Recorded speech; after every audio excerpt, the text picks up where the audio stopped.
Breaking news. Yadadri Bhuvanagiri జిల్లా గొల్లెగూడెంలో అత్యంత విషాదకర ఘటన చోటు చేసుకుంది.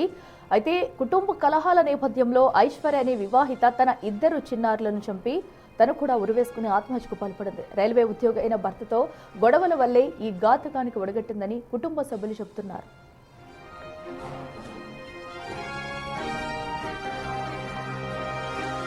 ఇటుకి యాదాద్రి భువనగిరి జిల్లా గొల్లెగూడెంలో కూడా అత్యంత విషాదకర ఘటన చోటు చేసుకుందని చెప్పాలి. కుటుంబ సభ్యుల కలహాల నేపథ్యంలో కూడా అటు పిల్లలతో కలిసి ఐశ్వర్య అనే మహిళ అయితే ఆత్మహత్యకు పాల్పడింది. అటు పిల్లల్ని కూడా ఆత్మహత్య చేసినట్టుగా అయితే తెలుస్తుంది. అయితే భర్తతో గొడవల కారణంగానే ఘటనకు పాల్పడినట్టయితే తెలుస్తుంది. దీంతో కుటుంబ సభ్యులంతా కూడా కన్నీరు మున్నీరుగా విలపిస్తున్నారు. సో అయితే గత కొన్ని రోజుల నుంచి కూడా వీరి మధ్య అయితే గొడవలు జరుగుతున్నాయి. సో ఈ కారణంగానే ఇలాంటి విషాదకర ఘటనకు అయితే ఐశ్వర్య పాల్పడినట్టయితే తెలుస్తుంది. అయితే ఇప్పటికే పోలీసులు అయితే ఈ ఘటనకు సంబంధించి కూడా కేసు నమోదు చేసుకున్నారు. అటు ఘటనా స్థలానికి చేరుకుని కూడా మొత్తం క్లూస్ టీమ్ సహాయంతో కూడా ఆధారాలన్నీ సేకరిస్తున్నారు. అసలు ఇద్దరు మధ్య కేవలం గొడవల వల్లే ఇలాంటి ఘటనకు పాల్పడిందా ఏంటనే గొడవల్లో కూడా పోలీసులు అయితే దర్యాప్తు చేస్తున్నారు. ఇక మరింత సమాచారం మా ప్రతినిధి రమేష్ అందిస్తారు.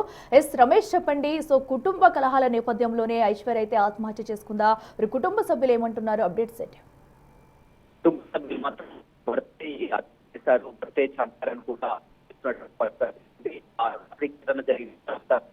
మొదటగా ఆ పూర్తి పిల్లల్ని తర్వాత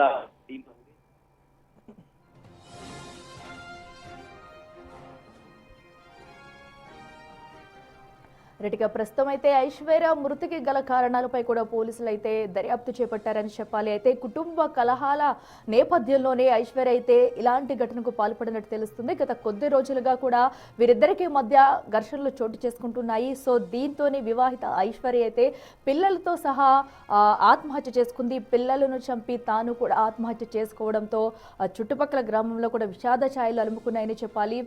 ప్రస్తుతం బీబీ నగర్ మండలం గొల్లగూడెంలో కూడా మొత్తం పరిసర ప్రాంతాల్లో అంతా విషాద ఛాయలు అలుముకున్నాయని చెప్పాలి.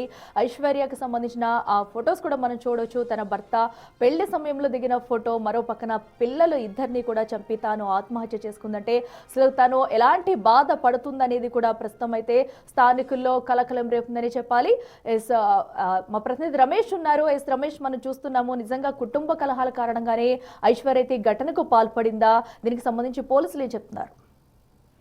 పోలీసులు మొదటగా విషయం తను చేసుకున్నారు కూడా భావించారు. కుటుంబ సభ్యులు చెప్తున్నటువంటి ప్రకారం హత్య చేశారని కుటుంబ సభ్యులు. Right Ramesh, thank you. చూస్తున్నాం కదా, ప్రస్తుతం అయితే ఐశ్వర్య మృతికి సంబంధించి కూడా పోలీసుల దర్యాప్తు అయితే కొనసాగుతుంది. ఇప్పటికే ఘటనా స్థలానికి చేరుకుని అన్ని ఆధారాలను సేకరిస్తున్నారు. తన భర్త ఎవరైతే ఉన్నారో తనను కూడా అదుపులోకి తీసుకునే విచారించే అవకాశం అయితే కనిపిస్తుంది.